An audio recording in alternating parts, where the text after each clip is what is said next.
Send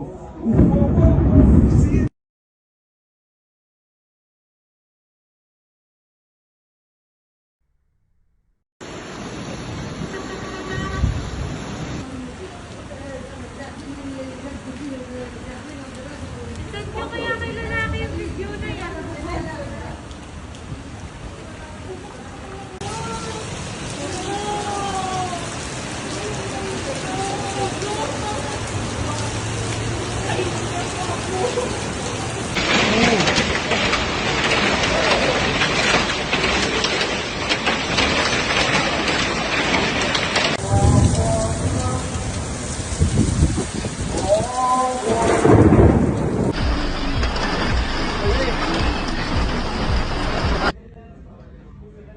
These guys are just